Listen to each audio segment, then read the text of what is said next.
आज पॉलिटेक्निक का lecture number 4, जिसमें आज पढ़ेंगे वस्तु और प्रतिबिंब यानी ऑब्जेक्ट और इमेज के बारे में। फिर उसके बाद पढ़ेंगे कि वस्तु कितने प्रकार का होता है, इमेज कितने प्रकार का होता है। जैसे कि जानते हैं आभासी और काल्पनिक, उसी को बोलते हैं। और एक और होगा वास्तविक और रियल, जिसको बोलेंगे। फिर हम लोग पढ़ेंगे समतल दर्पण में बनने वाले प्रतिबिंबों की संख्या। और उसके बाद है समतल दर्पण में जब प्रतिबिंब बनता है तो उसके रिलेटेड जो भी पॉइंट्स होते हैं उसको देखेंगे। तो पहले स्टार्ट करते हैं वस्तु और प्रतिबिंब के बारे में, कि वस्तु कब हम कहेंगे और कब कहेंगे प्रतिबिंब। तो सबसे पहले वस्तु के लिए हम जानते हैं कि इंसिडेंट रे भी होता है। तो अगर कहीं भी दो इंसिडेंट रे अगर कटता है, इंसिडेंट रे कट करे, तब ये कहलाएगा वस्तु। ठीक है। जैसे कि हम यहाँ पर एक को बनाता हूँ कि एक हो गया मिरर।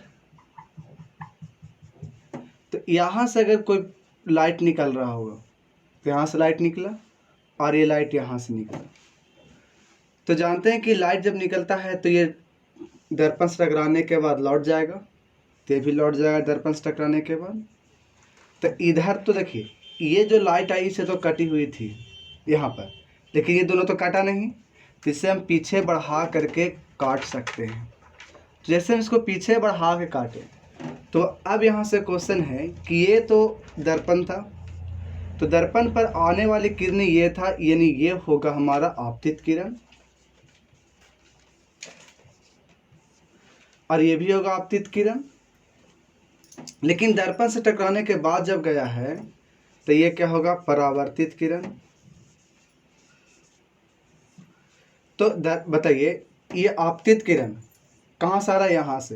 यानी अब कहेंगे कि कटान बिंदु आपतित किरण का कौन होगा, तो कटान बिंदु आपतित किरण का ये होगा, इसीलिए हम यहाँ पर बोलेंगे कि ये होगा ऑब्जेक्ट।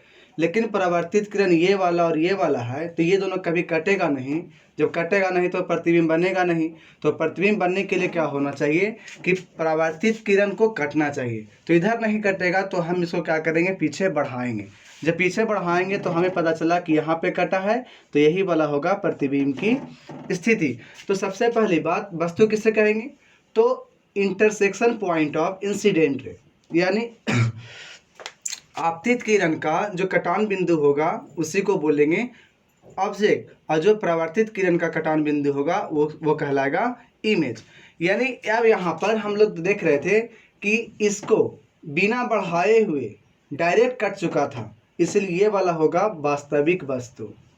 लेकिन अब इसके बारे में देखेंगे तो ये तो कट रहा, इधर कटेगा नहीं, तो इसको हमको क्या करना पड़ा, तो बढ़ाना पड़ा। तो जब बढ़ाने के बाद अगर कटता हो तो ऐसे प्रतिबिंब को बोलते हैं आभासी प्रतिबिंब। तो ये होगा आभासी प्रतिबिंब यानी काल्पनिक प्रतिबिंब, और ये होगा वस्तु वास्तविक। लेकिन अब इसी में हम उल्टा भी देख सकते हैं, जिस प्रकार से जानते हैं कि अगर सरफेस यहाँ ले लेते हैं, ठीक है, तो लाइट मानते हैं कि सूर्य से आ रहा है ये लाइट। चलिए और थोड़ा सा ये लेते हैं, और कोई वाटर सरफेस है पानी वाला। तो इसमें जब हम देखेंगे तो जानते हैं कि ऊपर हवा है नीचे पानी है, तो यहाँ पर अपवर्तन होगा। जब अपवर्तन होगा तो इसको जाना चाहिए था सीधा ऐसे, और इसको भी जाना चाहिए था ऐसे। लेकिन अपवर्तन के दौरान क्या होता है कि विरल से सघन में आता है तो किरणें नॉर्मल के नहीं अभिलंब की तरफ बेंड कर जाती है, मुड़ जाती है। तो अभिलंब की तरफ ये ऐसे मुड़ेगा और ये भी अभिलंब की तरफ ऐसे मुड़ेगा, इसका अभिलंब ये है। तो यहाँ पर लाइट आया यहाँ तक, ये लाइट आया यहाँ तक, तो ये दोनों कहलाएगा आपतित किरण। लेकिन आपतित किरण कभी भी इधर कटा है क्या, ऊपर तो नहीं कटा, तो इसको हमको बढ़ाना पड़ा और तब कटा। तो जब आपतित किरण कटता है तो उसे हम लोग कहते हैं कि वस्तु है। तो ये बढ़ाने के बाद कटा, तो ये वाला जो वस्तु होगा यहाँ पर हम बोलेंगे आभासी होगा। जैसे सूर्य से जब किरणें आ रही होती है पानी में, तो हम लोग को पता चलता है देखने के बाद कि सूर्य पानी के अंदर है, लेकिन पानी के अंदर नहीं है। ये आभास ही हमको मतलब आभास हो रहा था कि ये वस्तु पानी के अंदर है, ठीक है, लेकिन वास्तविक में कहाँ था? ऊपर था। तो ये जो दिखाया जा रहा है कि जो प्रकाश आ रही है कहाँ से आ रही है? पानी के अंदर से, और ये बढ़ाने के बाद कट रहा था, इसलिए इसको आभासी वस्तु बोलेंगे। लेकिन तो अपवर्तित किरण होगा, ये दोनों क्या होगा? अपवर्तित किरण। तो ये अपवर्तित किरण कट किया डायरेक्ट, जब डायरेक्ट किया इसीलिए हम इसको बोलेंगे इमेज, और ये जो इमेज होगा ये होगा वास्तविक। तो यहाँ पर वस्तु भी होता है काल्पनिक और वास्तविक, और इमेज भी होता है वास्तविक और काल्पनिक। डायरेक्ट कटेगा बिना कुछ बढ़ाए हुए तो वो कहलाएगा वास्तविक, अगर बढ़ाने के बाद कटेगा तब वो होगा आभासी। ठीक है, एक यहाँ तक कोई दिक्कत? चलिए अब आगे चलते हैं। तो बुक से अब थोड़ा सा हम लोग पढ़ लेते हैं कि बुक में क्या क्या है।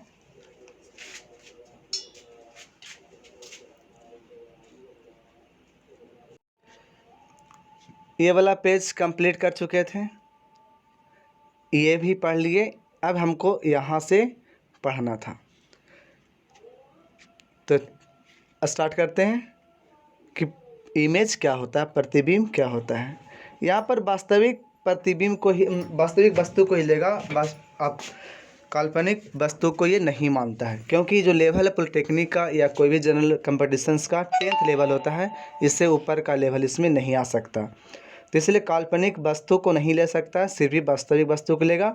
लेकिन यहाँ पर हम लोग जो देख लिए वो काल्पनिक वस्तु भी देखे और फिर वास्तविक वस्तु भी। तो हम लोग को सिर्फ प्रतिबिंब के बारे में यहाँ पर हम लोग डिस्कस करेंगे। तो बताए प्रतिबिंब में क्या बताएं कि जब कोई भी लाइट आया यहाँ पर और लाइट चला गया तो ये क्या हो गया? परावर्तित किरण। तब परावर्तित किरण हो, और वो जो केस लिए थे अपवर्तित किरण का, दोनों जहाँ पर कटेगा वो उसी को क्या बोलते हैं? प्रतिबिंब बोलते हैं। तो जब वस्तु की किरणें एक बिंदु से चलकर, तो एक बिंदु यहाँ से चलकर परावर्तन के बाद किसी दूसरे बिंदु पर मिलती है, तो परावर्तन यहाँ से हुई तो दूसरे बिंदु पर मिली, तो इस दूसरे बिंदु को पहले बिंदु का प्रतिबिंब कहते हैं। तो यही जो दूसरा बिंदु मिला इसको पहले बिंदु का प्रतिबिंब कहेंगे। यानी ये वस्तु होगा और ये क्या होगा? प्रतिबिंब होगा। प्रतिबिंब कितने प्रकार के होते हैं? दो। एक होता है वास्तविक प्रतिबिंब जिसे हम लोग कहते हैं रियल इमेज, और दूसरा क्या होगा? काल्पनिक प्रतिबिंब। तो वास्तविक प्रतिबिंब किसको बोले? जो डायरेक्ट कटेगा। तो डायरेक्ट कैसे कटेगा? तो कॉनकेव मिरर जो होता है इसमें अगर मान लिया जाए कि F और ये C, ठीक, चलिए इसको बड़ा कर लेते हैं। अगर यहाँ पर F और C अगर यहाँ पे वस्तु रखें तो ये क्या होगा? इस प्रकार से लाइट आएगी, ये क्या हो गया? आपतित किरण। तो जानते हैं कि दर्पण से टकराने के बाद मुख फोकस से होकर के गुजरती है। उसके बाद क्या होता है कि यहाँ पर अगर हम लोग देंगे तो जितना एंगल पर इसके ऊपर इंसिडेंट किया था उतना एंगल से जाएगा। तो ये देखिए कि कटा कहाँ पर?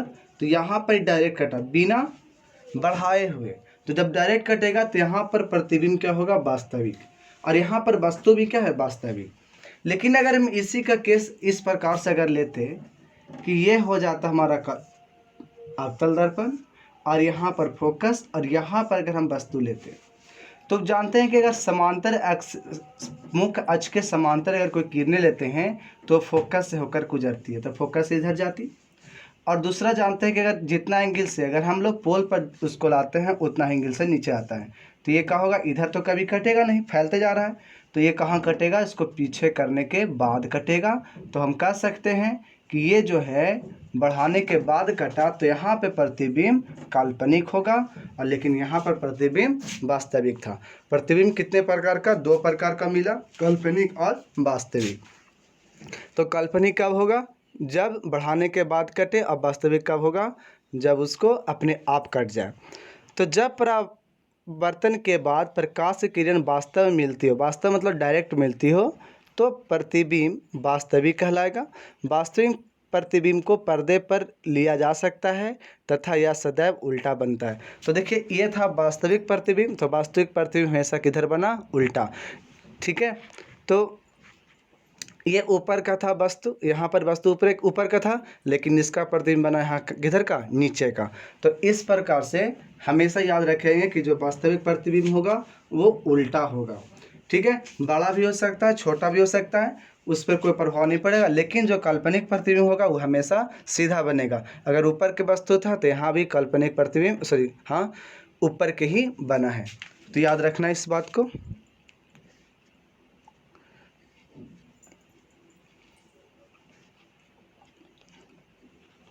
अब है काल्पनिक प्रतिबिंब यानी आभासी प्रतिबिंब। जब परावर्तन के बाद प्रकाश की किरणें वास्तव में नहीं मिलती हो बल्कि मिलती हुई प्रतीत होती हो, यानी हम उसको मिला दें लेकिन मिलती नहीं हो, लगता हो कि मिलने वाली है, तो ऐसे प्रतिबिंब को बोलते हैं आभासी प्रतिबिंब। इसे पर्दे पर प्राप्त हम नहीं कर सकते हैं। ठीक है, पर्दे पर प्राप्त नहीं कर सकते हैं क्योंकि इसका स्क्रीन तो यहीं तक रह सकता है, लेकिन प्रतिबिंब कहाँ बन सकता है, बाहर। तो इसको हम कभी भी प्राप्त नहीं कर सकते हैं। ठीक है, यह सदैव सीधा होता है, देखिए यहाँ पे सीधा होता है। समतल दर्पण से बना प्रतिबिंब सदैव आभासी होता है। और एक बात हमें याद रखना है कि इस केस में अगर हम जो बोला गया है कि समतल दर्पण में बना प्रतिबिंब हमेशा आभासी होता है, ये कहना यहाँ पर सही है। लेकिन हम आगे जब पढ़ते हैं 11th-12th में, तो उसमें देखते हैं कि समतल दर्पण के द्वारा बना प्रतिबिंब आभासी भी हो सकता है और वास्तविक भी हो सकता है। लेकिन यहाँ पर हम लोग को पढ़ना है कि सिर्फ समतल दर्पण ही है जो कि आभासी प्रतिबिंब बनाता है। तो समतल हमेशा इसमें आभासी प्रतिबिंब ही बनेगा, ये यहाँ पर सोच करके चलना है। अब सारणी में कुछ लिखे गए हैं, उसके आधार पे हम लोग को डिस्कस करते हैं कि क्या क्या यहाँ पर कुछ पॉइंट है।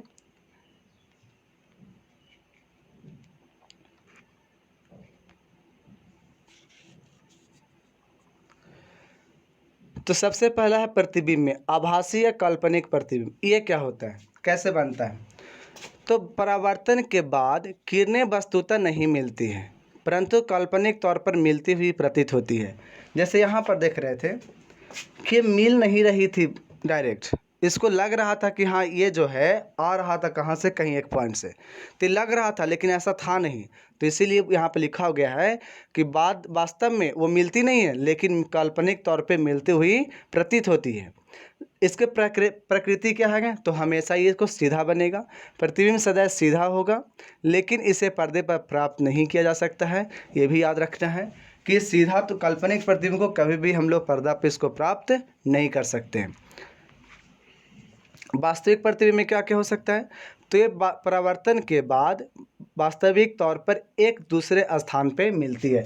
तो ये क्या है, वास्तविक प्रतिबिंब है। ये जब गया था टकराने के बाद परावर्तित किरण यहाँ से यहाँ पे गया, टकराने के बाद यहाँ पर आ गया, ये जो था ये आपका वास्तविक प्रतिबिंब बना, क्योंकि ये डायरेक्ट कट गया, ये डायरेक्ट कटते हुए नजर आया, इससे हम पर्दा पर प्राप्त कर सकते हैं। जब इसको अब मतलब जब प्रयोगशाला में इसको देखोगे तो ये डायरेक्ट बनते हुए नज़र आएगा, लेकिन हाँ ये कैच करना चाहोगे, पकड़ना चाहोगे तो ये नहीं पकड़ाएगा, लेकिन ये बाहर में बनते हुए नज़र आएगा।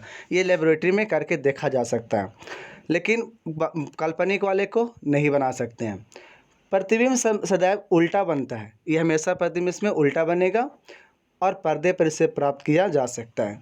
ठीक है, अब हम लोग चलेंगे समतल दर्पण के बारे में, थोड़ा सा उसके बारे में देख लेंगे।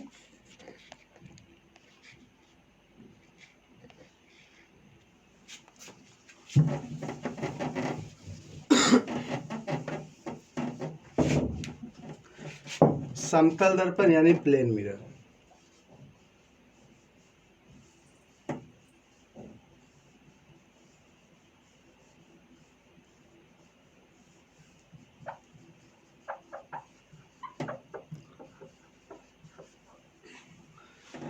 इसमें क्या रहता है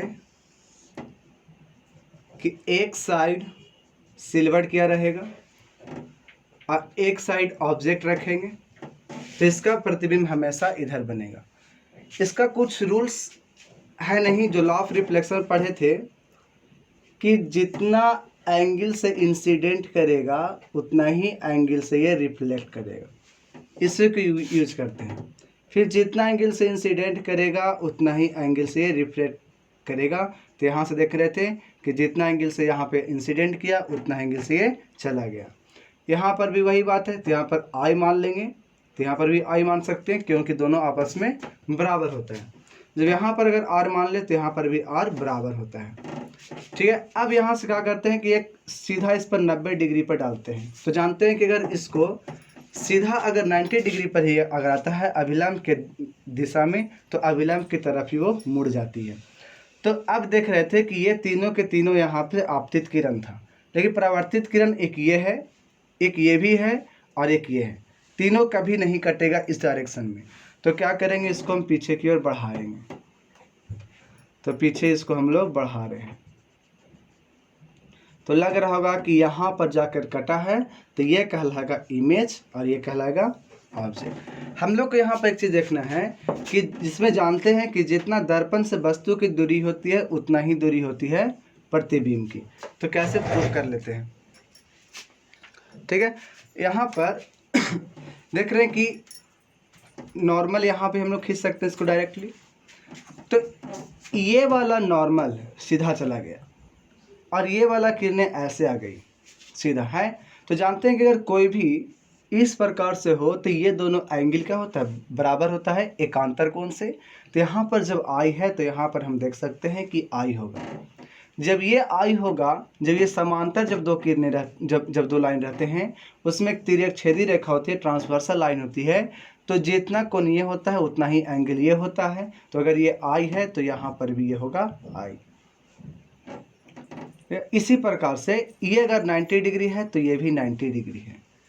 अब देखिए ये एंगल और ये एंगल भी होगा बराबर, क्योंकि ये वाला और ये वाला दोनों आपस में पैरेलल है और इसमें ट्रांसवर्सल लाइन होगी, तो ये कोण और ये कोण बराबर होगा।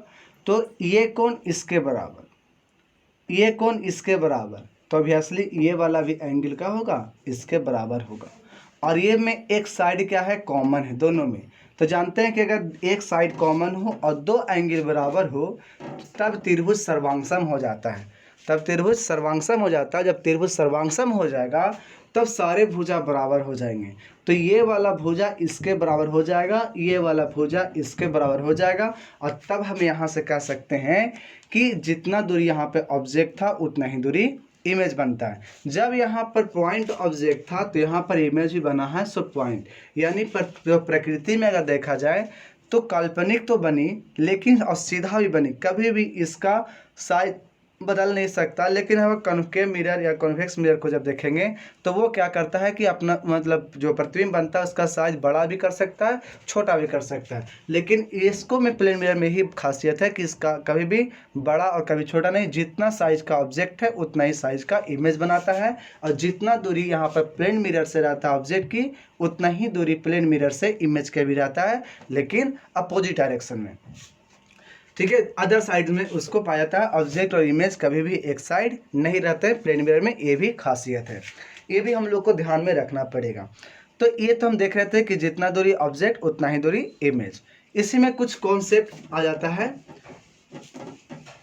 कि प्लेन मिरर में तो हमने एक बात और देखा, क्या बताएं कि अगर प्लेन मिरर यहाँ पर रख रहे हो और ऑब्जेक्ट अगर इस प्रकार का है तो इमेज भी इसका इस प्रकार से ही बनेगा।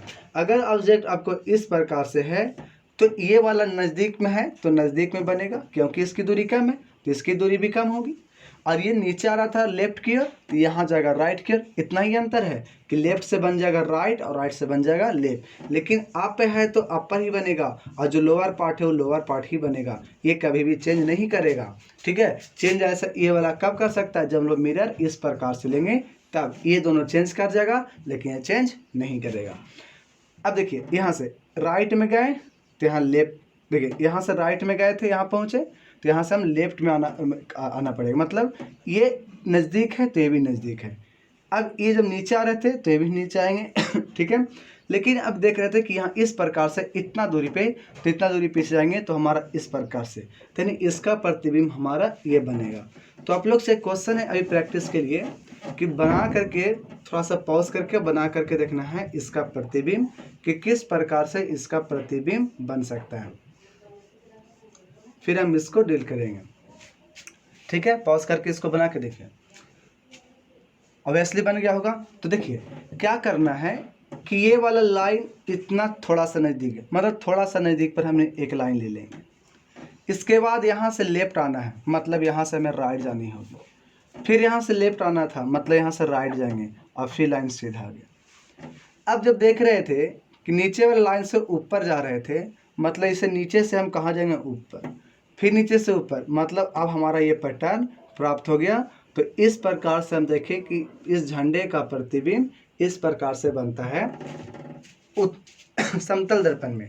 समतल दर्पण में कुछ ज़्यादा फर्क नहीं है, थोड़ा सा इतना ही फर्क इसमें हम लोग को देखना पड़ता है कि लेफ्ट का राइट हो जाएगा और राइट का लेफ्ट हो जाएगा, लेकिन ऊपर वाला ऊपर ही और नीचे वाला नीचे ही रहेगा। इसमें कुछ और भी बातें हैं, उसको हम लोग देखते हैं कि जब दो समतल दर्पण एक ही जगह पे है, दो समतल दर्पण, तो किसी एक वस्तु का दोनों समतल दर्पण में कितने प्रतिबिंब बनाया जा सकता है। जैसे कि अगर क्वेश्चन ऐसा है कि यहाँ पर यह है समतल दर्पण, दो समतल दर्पण है और दोनों के बीच का एंगल हम मान लेते हैं कि है आपको 30 डिग्री दिया हुआ, और एक वस्तु यहाँ पर है वस्तु, तो पूछ दिया जाएगा कि दोनों के बीच में जो वस्तु है इसका कितना प्रतिबिंब टोटल बनाया जा सकता है। तब क्या करेंगे कि सबसे पहली बात होता है 360 में डिवाइड करनी होती है 30 से। जब डिवाइड करेंगे तो आएगा कितना, 120। तो ये आ गया इवन नंबर, सॉरी 12 आ गया। जब ये आ गया इवन नंबर यानी सम संख्या, तो इमेज की संख्या होती है 1 घटा करके, यानी आंसर आ जाएगा 11। तो इसी को हम लोग अभी थ्योरी इसको देख लेते हैं। तो थ्योरी हम लोग देखेंगे अभी, देख ले इसमें। तो थ्योरी ऐसा करते हैं कि नेक्स्ट क्लास में देखते हैं इसको, और ये इंपॉर्टेंट है, ये क्वेश्चन पूछे जाते हैं इस पर। तो हम लोग चलते हैं अगला दिन, अगले लेक्चर में हम इसको देखेंगे।